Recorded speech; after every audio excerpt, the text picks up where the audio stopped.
How did his secret six-figure stash turn me into the villain? A story from _BBIQ girl. When the pandemic meme stock frenzy hit, my boyfriend cashed out enough to live like an off-brand prince. Globe-trotting breaks between theology lectures, designer sneakers for his basketball players, first-class tickets for us both. Yet his parents still picture him scraping by on a PhD stipend and think I am the expensive hobby. That is sweet for you too, but you know perception beats reality at family dinners. They are judging screenshots, not brokerage statements. I have tried gentle hints like posting that the flights were his treat, and blunt pleas asking him to just tell them his dividends top 6 digits a year. He shrugs, repeating tales of uncles suing one another over inheritances. Meanwhile, his sisters overnight him soup cans, and I sit there wearing the bracelet he bought in Paris. If his family cannot handle good news, why risk dumping it on them? Maybe he likes being the underdog hero in their eyes. But the charade cracks next weekend. We visit for Easter, and his dad already texted asking how many of my shopping trips have eaten the stipend. If he keeps me hanging out to dry at that table, I will either explode the secret or excuse myself forever. I love him, but I refuse to play villain. How I handled his 4-inch surprise. A story from kindly_design 4005. 3 weeks into texting marathons and lingering coffee dates, I was convinced I had finally leveled up from boys to a real gentleman who opened doors and listened to every nerdy detail of my day. So when he invited me for a weekend at his place, I packed silky pajamas and unsteady hopes. So spill it. Did the chemistry spark or fizzle once clothes hit the floor? The moment his boxers dropped, my heart slammed because there it was, barely 4 inches long and thinner than my middle finger.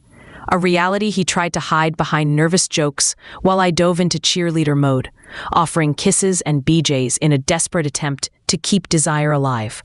But each time he wilted within seconds, and the whole night became a loop of encouragement, silence.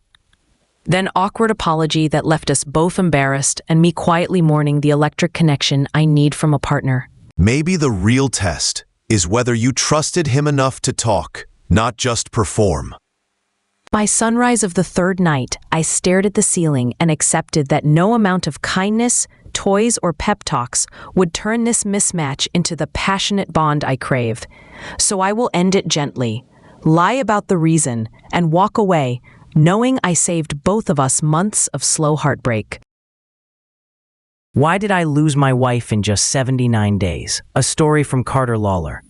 From a routine workday phone call to the hospice hallway where an empty bed waited, my life telescoped into 79 days of demolition. February 6, the oncologist said, stage 4 colon cancer, and my 45-year-old wife squeezed my hand so hard it left dents.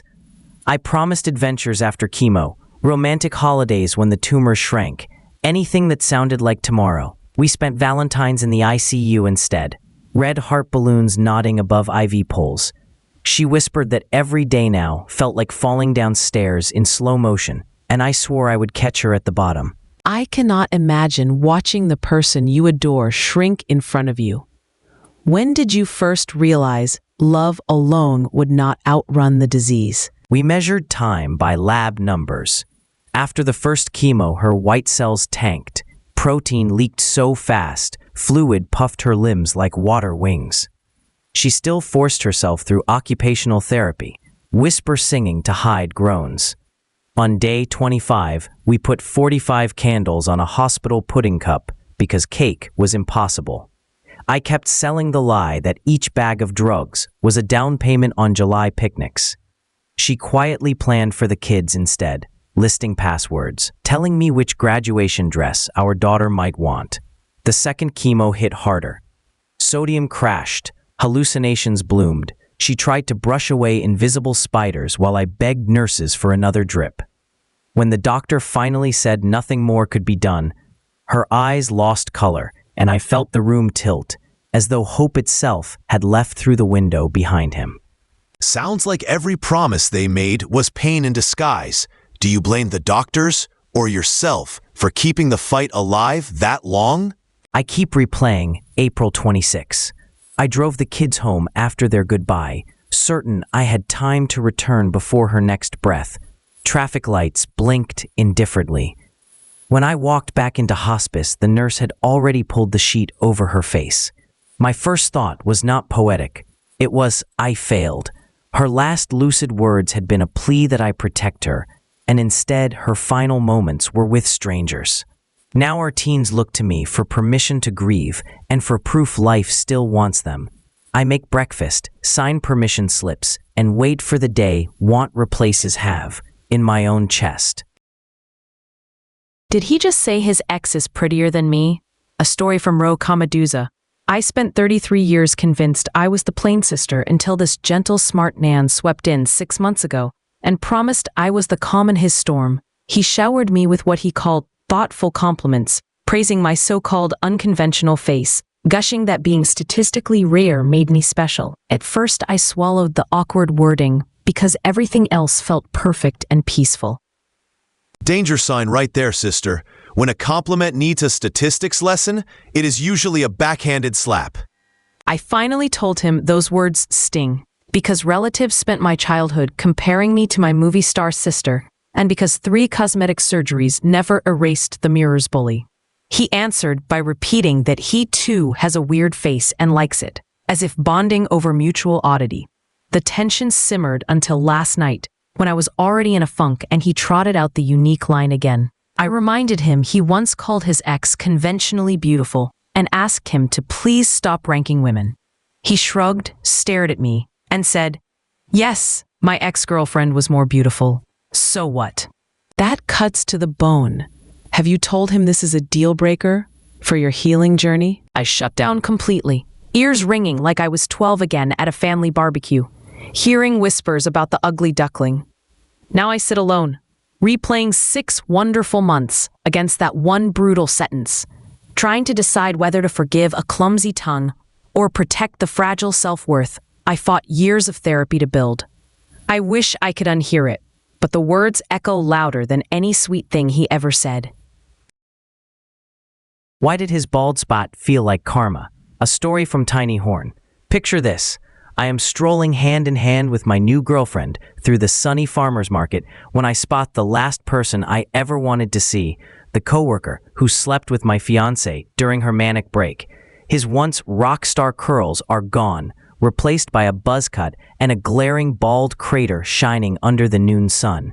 Tell me you did not grin the second you saw that shiny circle? Oh, I grinned. 3 years ago that guy puffed up, treated me like dirt, and plied my vulnerable fiancée with liquor until she slept with him. She later admitted she felt used. That betrayal detonated our wedding plans, our home, and my trust. Today, the universe served its own brand of justice right on his scalp. My girlfriend even whispered that she could not believe I ever felt threatened by him. Karma with a side of male pattern baldness? What a combo. I walked away light on my feet, not because hair fell out of his head, but because I realized the past no longer dictates my worth. With that weight lifted, who knows what surprises the next corner holds. Why did my husband defend the DoorDasher at our front door? A story from Waste-Astronomer 5137. Saturday night, with snow tapping the windows, I settled in wearing mismatched flannel pajamas and opened the DoorDash tracker.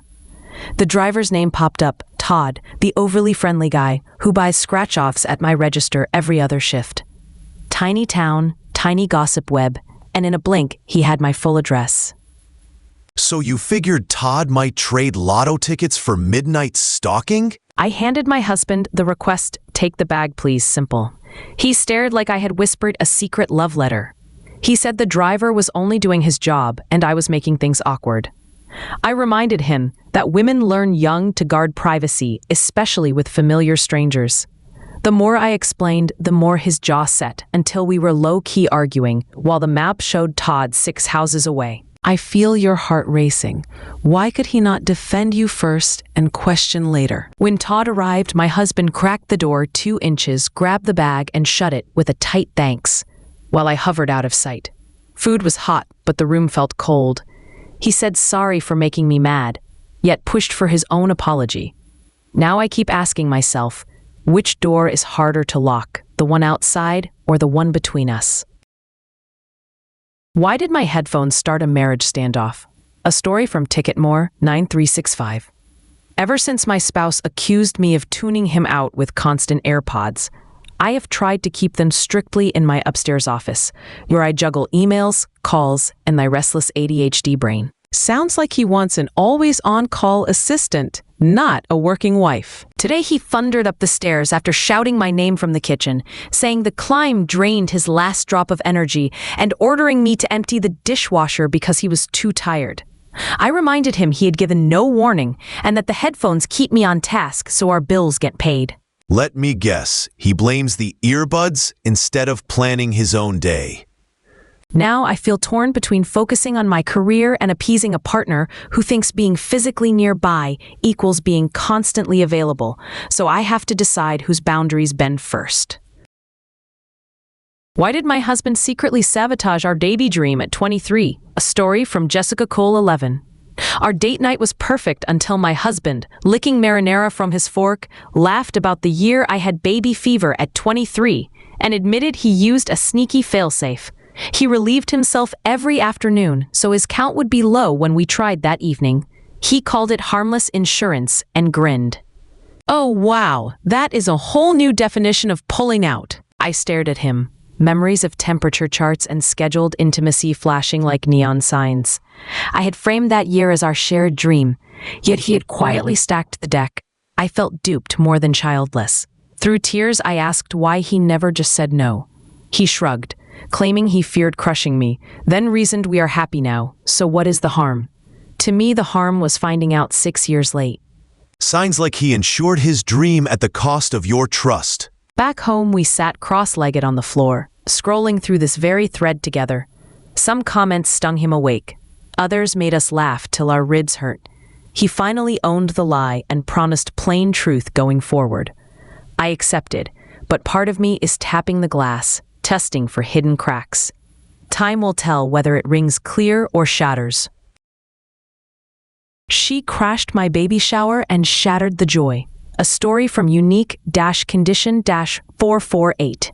Mark and I were weeks from meeting our baby girl, and the shower my mom and best friend planned felt like the one occasion Chloe could not derail. Balloons floated, cupcakes sparkled, and I finally relaxed until Chloe swept in, late of course, apologizing with a grin that never reached her eyes. Before I could open the second gift, she launched into a graphic tale of a friend's nightmare labor. I get being honest, but who drops emergency C-section gore at a pastel party for a first-time mom? My smile froze while she described blood fumes and buzzers, then the baby's heart flatlining before a crash team stormed in. Friends fidgeted, Jess coughed a warning, but Chloe pressed on as if she were reading a thriller aloud. My chest tightened, and I tasted metal, yet I still whispered polite sounds until Jess rescued me and changed the subject. Does Chloe need every spotlight, or is she secretly jealous of any joy that is not hers? That night, I told Mark the pattern is clear. Chloe always splatters ink on my happy pages, and if we do not set a boundary soon, she might steal the very first cry of our daughter. How a bowl of ramen ended our 6-year marriage. A story from The Irony is Killing Me, 0. All I asked for on my first real Mother's Day was a day I did not have to quarterback. Plan something sweet. Cook dinner without consulting my exhausted brain. Maybe hand me a store cupcake. All week I reminded my husband, and even his sister nudged him. That sounds like the bare minimum. Did he honestly think you were joking? But Sunday rolls in. I am halfway through a double shift, and my phone pings. It's a photo of a bargain pack of ramen, plus the message, "If you want this, I can make it." Rage surged. 6 years together, and he still outsources every decision to me. Then sulks if the calendar stays blank. Let me guess. He doubled down and claimed you did not give clear instructions. Bingo. He smugly insisted he only asked what I wanted, not what to cook. When I got home, he was literally staring at the fridge, clueless. Right there, I chose the real gift to myself: freedom. The finances need sorting, but the marriage boiled away faster than his noodles. Stick around. I have a suitcase to pack. He vomited, then begged to die when I tried to leave. A story from World Class 998. Yesterday, I gathered my courage, told my 36-year-old boyfriend our paths no longer matched, and watched in stunned disbelief as he bolted into the yard and hurled everywhere, gasping that the pain of losing me was ripping his insides. Was that stomach or staged heartbreak? I honestly could not tell, but when he sobbed that everyone abandons him and begged me to keep things casual until I grew ready, I offered friendship, only to hear him whisper that I should take his dog because he would be gone soon. That is heartbreaking manipulation, sweetie. After 22 silent hours, I prepared a police welfare check. Then his number flashed. He sobbed from a hospital bed, claiming he almost did it and would succeed if I refused to see him. So now I am balancing compassion with my own safety. Why did the police call me at 2 a.m. after a web search? A story from title Deep 2274. Picture me at 2:30 in the morning, sprawled in my dark bedroom, the rookie glowing on my laptop while I click through Toronto police recruitment pages just for fun. My girlfriend snored beside me when my phone lit up with an incoming call from Toronto Police 33 Division. That is nightmare fuel. Did your stomach drop straight through the mattress? The moment I answered, I heard that outbound ring, as if I had dialed them. A calm, almost bored male voice in total silence asked if I had just phoned the Toronto Police Department. I squeaked no. He said okay and disconnected. The caller ID showed their verified station number in bold. Stations do not butt dial. Someone is poking the bear here. Shaking, I called back. This time radios crackled, boots clacked, and a clerk insisted nobody had used that phone. I never filled any forms, just lurked online. Yet seconds after I sniffed around their site, someone with real credentials rang me. Now every buzz makes me brace for another ghostly cop call. Why did I ditch the Florida reunion for a craft fair? A story from No More Office Dogs. 3 summers ago, I bolted from my checked-out boyfriend, whose only passion was a fantasy game. I had not saved enough for rent, and when I begged my pull-yourself-up relatives for a couch, they all chirped no handouts. So I parked behind Walmart, brushed my teeth in gas stations, and kept showing up at Sunday dinners acting fine while planning my escape. You suffered in a parking lot, yet they expect you to foot a beach condo bill? Fast forward to now. Penny, my ride or die from high school, moved back, offered me a bright room and a job, lugging her handcrafted jewelry to 15 bustling summer fairs. Before I could breathe, Mom messaged asking which August weekend worked for the Grand Florida reunion. She had already reserved flights, not included. I told her I was booked helping Penny. She huffed that old aunts might not live to the next get-together. So the same clan that let you shower in gas sinks thinks emotional blackmail will make you clap like a seal? I reminded her of those Walmart nights, and she shot back that adults face consequences. I replied that adults also choose loyalty, and mine rests with the friend who housed me, not the blood who watched me freeze. They are calling me a brat. The reunion countdown clock is ticking, and I am still packing crates of ceramics instead of sunscreen. This choice might break us forever, but I already know who showed up. Why her scribbled line on page 147 made me cry. A story from just another Uchiha. Back when my girlfriend and I were patched together with more silence than trust, she borrowed my phone on a bus just to show me some cute Tumblr post, then hopped off without logging out. Hours later at home, I spotted a single draft glowing like a dare. Curiosity won. Come on, snooping is a slippery slope. What did temptation reward you with, hero? Inside were 2 aching lines about loving when nothing is left of the soul. They read like glass shards, and they pierced me fast. I logged out immediately, but all night the words hissed that her heart might never be fully mine. The next afternoon was one of our numbered anniversaries. I penned my usual cheesy letter, but she slicked me back 6 of crows instead. No note, just a wink and an instruction to open it alone. At home, I cracked the spine and saw a narrow slip guiding me to page 147, where the novel talks about the boy who learns every favorite thing. That is so cinematic. Were you shaking when you turned the page? I was trembling, yes. She had underlined the passage, and right next to a heroine who claims she lacks a heart, my girlfriend's perfect script promised that when the right man arrives, the broken pieces will stitch together and beat for him alone. I sat there ugly crying, relief flooding every doubt this relationship had stored. She never learned I peaked at the draft, but from that night forward, we both moved with certainty. Did my mom's boyfriend pay 10 grand to spy on me? A story from Fancy Dash, a dash cup of dash tea. 1 year ago, I slipped into a silk robe, locked my bedroom door, and spent 2 electric hours on video with my long-distance boyfriend, stroking myself under fairy lights while we giggled and whispered promises. No one else home, VPN humming. I felt perfectly safe the moment the call ended. Was the room really empty, or could someone have planted eyes then? A few months later, Derek, my mom's charming tech-savvy partner, waved his phone in my face. A blurred bedroom snapshot sat in the chat, and some overseas number demanded $3,500, or they would splash my body across adult sites. I swallowed my heart, denied everything, and Derek assured me he blocked the scammer. I was shaken for days, yet eventually believed his story. Classic bait, but the dude seemed way too invested for a random stepdad. This week, Derek sat me down like a disappointed father and confessed he had actually wired 75,000 yuan, nearly 10,000 American dollars.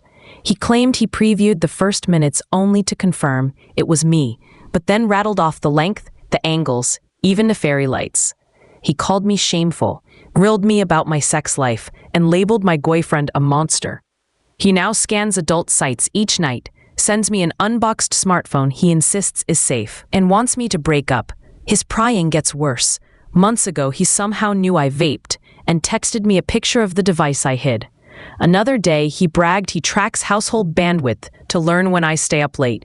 During every argument with my boyfriend, he messages asking if we are all right, though I never speak a word. Terrified, I gutted my room, uncovered outlets, and found a picture frame in my mom's room with a tiny lens and USB port. I am losing sleep, showering in clothes, and wondering if the Chinese hacker ever existed or if Derek has been filming me through that frame all along. Either way, my privacy is gone, and the next step might be calling the police or running for my life. Why did my girlfriend quit paying after peeking at my paycheck? A story from FLXWRX. 6 months in, and date night starts with me plugging my laptop into the TV, only for my payment screen to flash huge numbers that make my girlfriend widen her eyes before I can switch to Netflix. I bet she felt insecure when those numbers leapt onto the screen. After that glimpse, she jokes she earns 1/5 of me, refuses to take turns paying, and even slides the check toward me while asking if I want money in the most mocking tone. Even though I covered expensive stuff already and once thanked her for paying during my dry spell. Or she just decided dating a high earner means free dinners forever. Now I am torn between gratitude for her past help and resentment at feeling exploited. So the next conversation has to set new rules about money before the resentment bakes in like burnt sugar. Did my husband really jump off the deck to stop our divorce? A story from Throw Ara Bluff called. I was the burned-out supermom.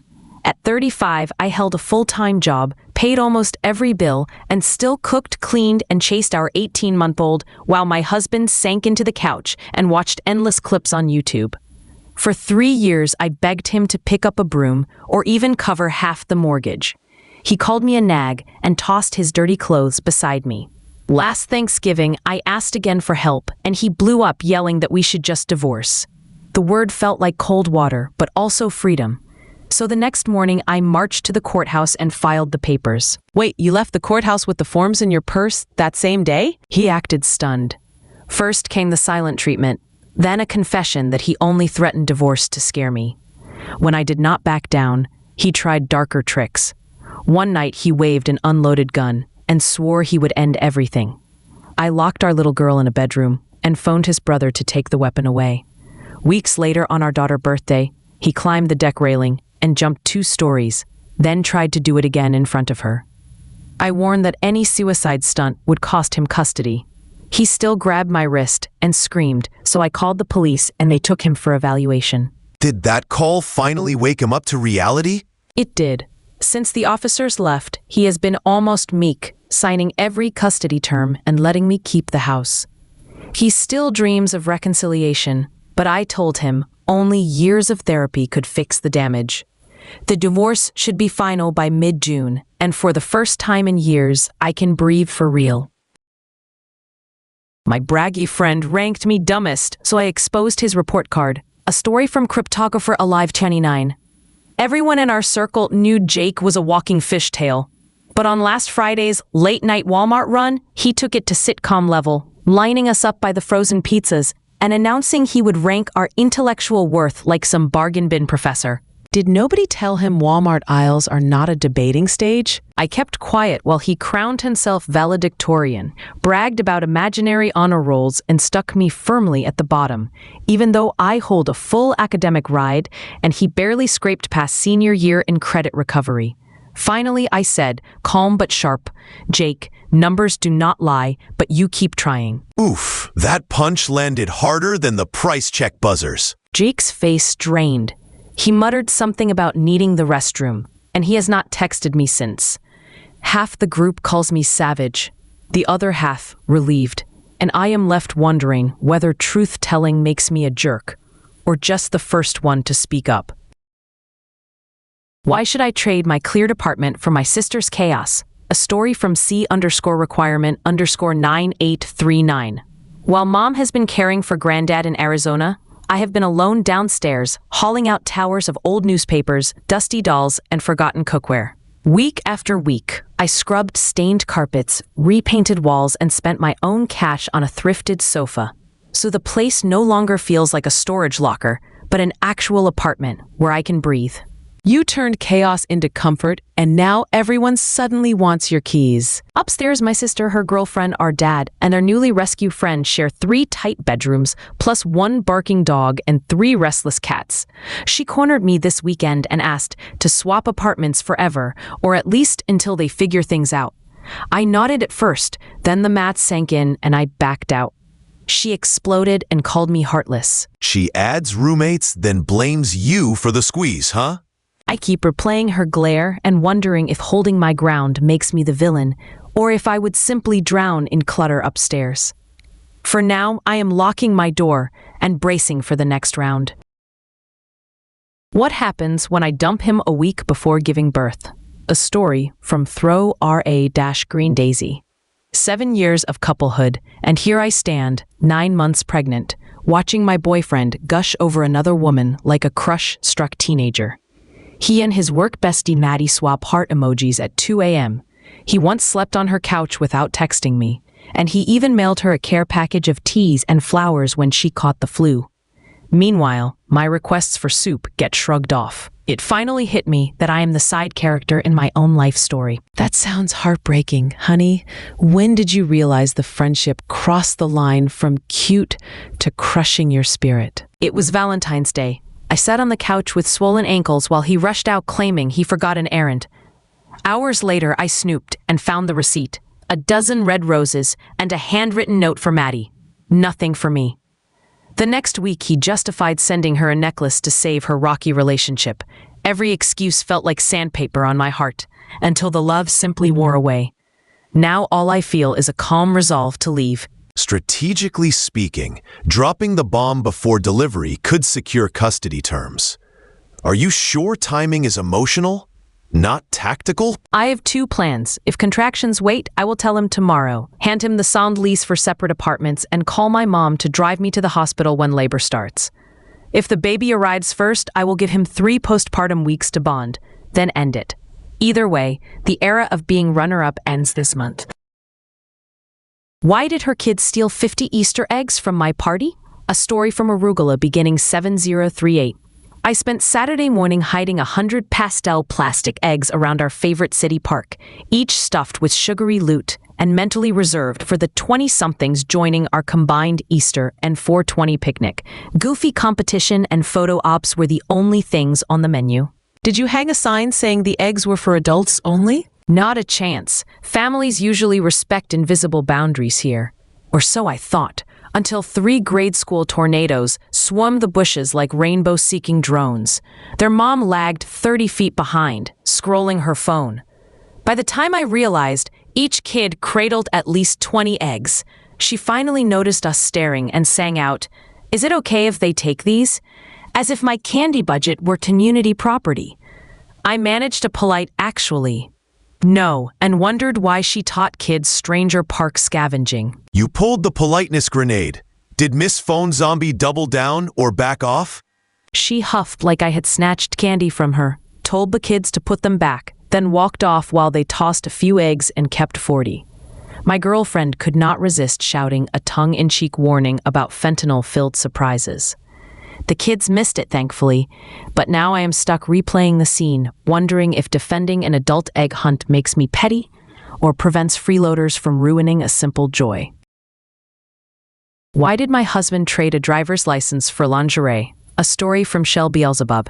After 5 years together and only 6 months married, I believed the hardest part of loving someone was managing my borderline personality disorder. Yet the real battle is lugging my 30-year-old husband everywhere because he still refuses to learn to drive in a city with 0 buses. We rely entirely on my little sedan, and my patience is running on fumes. Tell me you finally slammed the brakes on that nonsense. This morning, the final straw cracked. Our closet reeked because a single forgotten beer exploded in a storage tub. I had asked him for half a year to toss it. He dumped it at last, then pouted like a teenager. While the moldy smell drifted out, every other rotten memory flooded in. Me packing and unpacking our moves, me driving him to work at the job I found, me learning he gave me herpes, him sneering that my backside was too flat, his late-night porn breaks in our office bathroom, his claim that women hit an expiration date at 30. I breathed deep, faced him, and laid out a calm ultimatum. 5 months to get a driver license or I walk. Oh, honey, what did he say to that? He barely looked up from his phone and shot back, "Fine, but you need to start working out, dress sexier, and wear lingerie." In that instant, I realized he would rather police my body than lift a finger toward adulthood. I have already dropped 45 pounds, bought the engagement ring myself, and kept us both afloat. The idea of swapping lace and dieting for taxi freedom felt grotesque. So I quietly called my mom, confirmed I can crash in her guest room, and started making a getaway list. Unless he surprises me with a learner permit and genuine respect, his next ride will be an Uber to sign divorce papers. He fell for her while I still slept beside him, a story from Sweaty-Economy 6952. 4 years together taught me our favorite coffee order and the password to his streaming account. So when he asked for space, I clung to the lease as though the walls could hold us together. Separate rooms, he promised. Same rent, same routine. I signed the truce in silence. Keeping the lease is code for keeping hope, huh? Exactly. He kept inviting me to movie nights, still called me babe when he was half awake, and even bought the hazelnut creamer he knows I love. Every gesture whispered maybe. Then his new coworker began to sparkle in his stories. He shaved before dawn, laughed at messages meant for her, and I folded laundry beside a man already gone. I asked, he denied. My gut screamed the truth I was scared to name. Living grief with the person who caused it is brutal.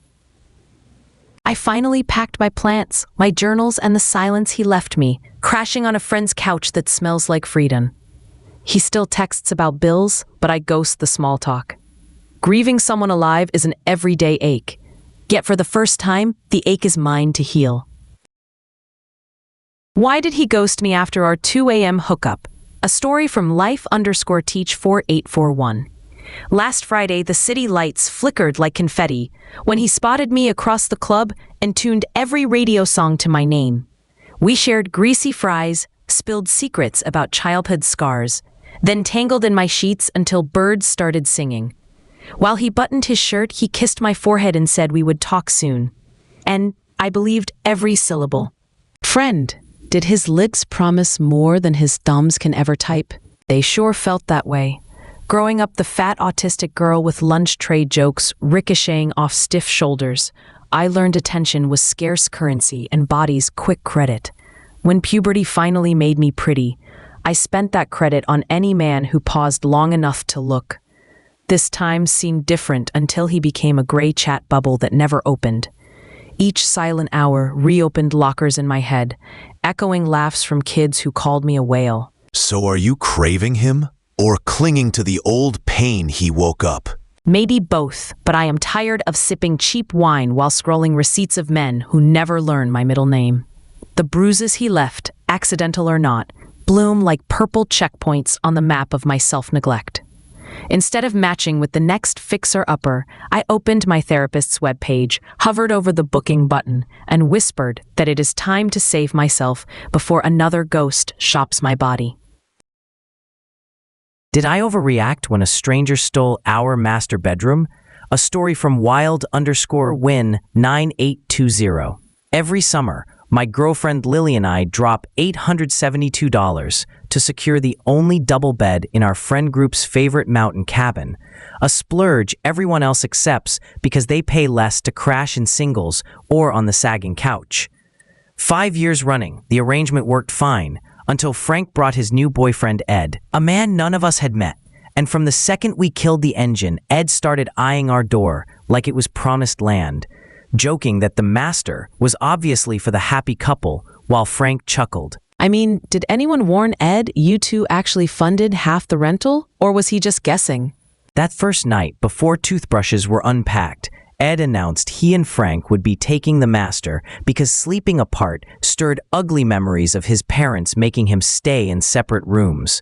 I reminded him we literally paid for it, offered the couch so they could still share, and even suggested pushing two singles together. Yet, he doubled down, labeled me homophobic, and turned the living room into a midnight courtroom while exhausted friends begged for quiet. Finally, Lily, mortified, tossed me a pillow and surrendered, leaving us squished on the couch while Ed snapped the bedroom door behind him in triumph. He dropped the H word like a flashbang, but did no one pause to ask who signed the check? After the trip, I crunched the numbers, invoiced Frank $290, and met the couple at a bar, where Ed admitted his parents' harsh rules warped his judgment. He paid, apologized, and I accepted for Frank's sake. Yet the tradition feels poisoned, and I am skipping the November getaway, still deciding if holding my ground cost me less than losing old friends. Why I blocked the Tesla, so Grandma got my only parking spot. A story from HS a photo.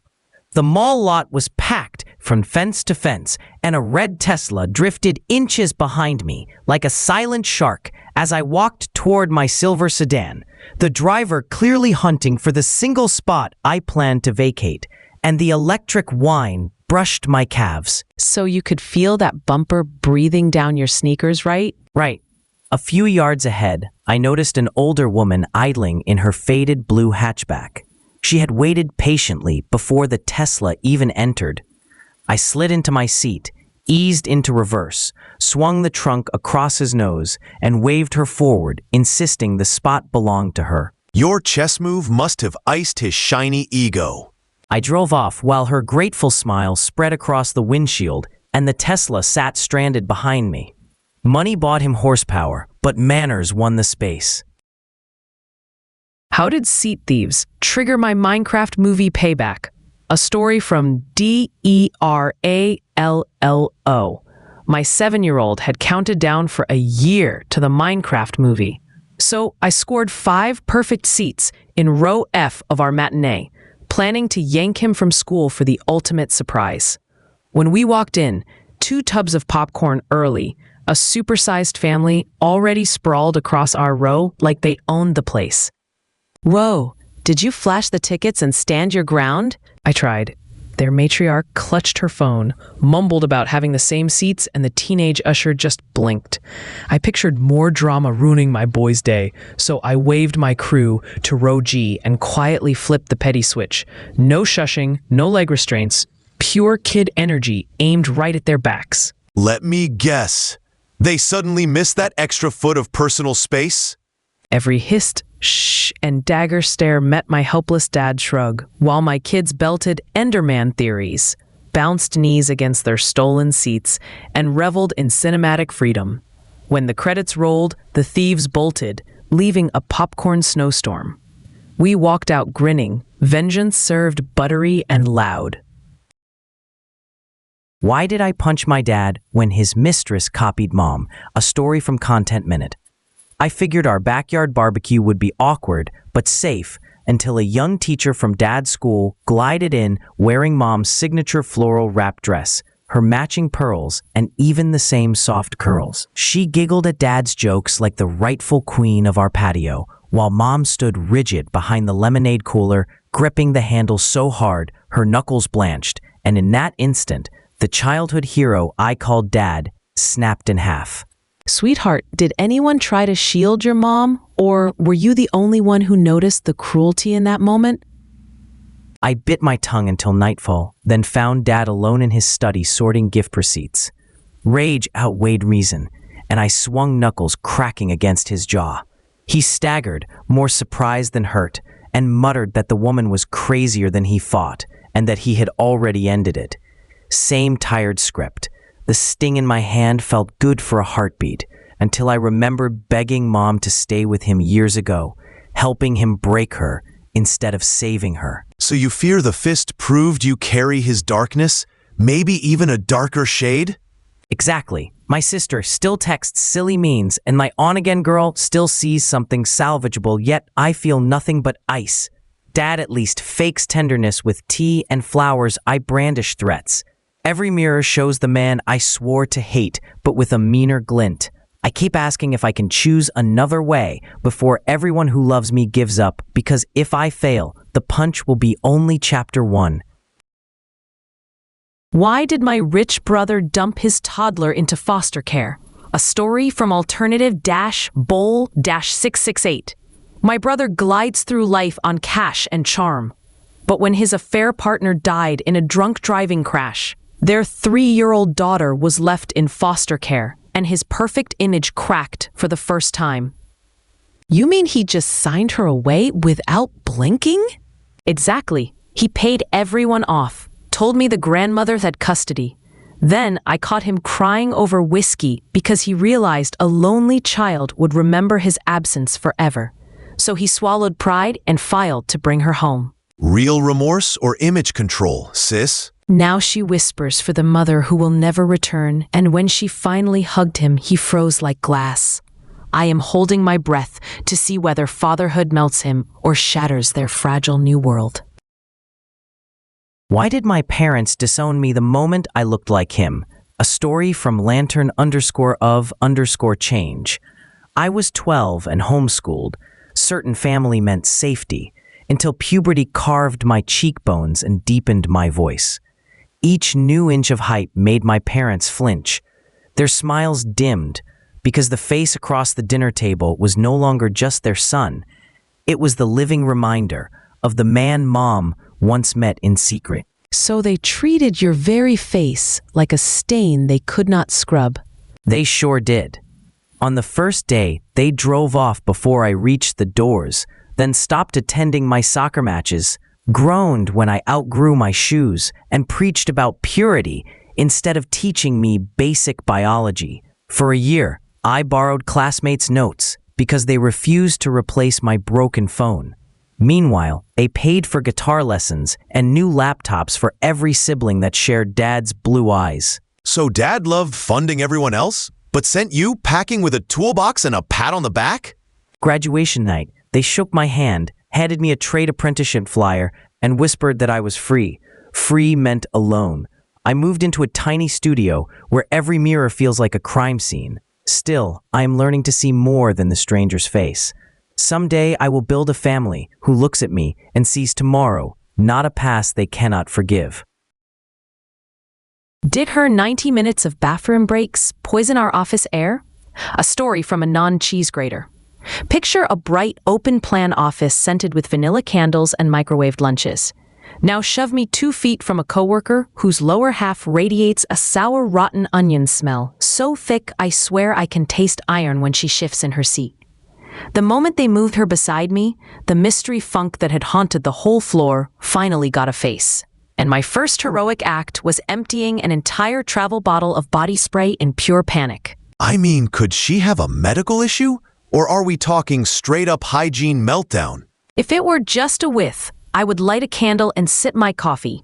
But she stomps to the restroom 12, 15, maybe even 18 times a day, like she is on a personal marathon. Each return releases a fresh gust that clings to chairs, coats, and even the fake ficus by my monitor. She has already been written up for clocking almost 90 minutes in the stall, yet the seating chart keeps her glued to me. Meanwhile, I live inside a minty fog of aerosol, desperate to save my remaining brain cells. Let me guess, everyone online keeps shouting HR at you like it is a magic odor vacuum. Trust me, I daydream of a cape-wearing HR hero, but policies move slower than her bathroom parade. So I count each gag-inducing wave, stack evidence in my head, and wonder which will quit first, my paycheck or my dignity. Why did she shush me during my 8-minute work call? A story from SVARTTAKE. Tuesday was an office day, so I slotted into my gray cubicle, adjusted my headset, and joined an 8-minute Teams huddle about budgets. 3 minutes in, rhythmic tapping rattled my partition. Then a stranger leaned around. Did she really play hallway referee in front of your webcam? I blinked, unsure whether to mute or respond. She murmured, "You are being too loud, sorry," and vanished. My teammates witnessed nothing but my startled face, yet I felt called out like a kid scolded in class. I would be mortified too, but maybe she had headphones off and a deadline. I can own my volume and close my door at home, yet cubicles have thin walls. Still, could basic courtesy not wait until the mute light turned on? Tomorrow I plan a calm chat, but I dread the awkward hello.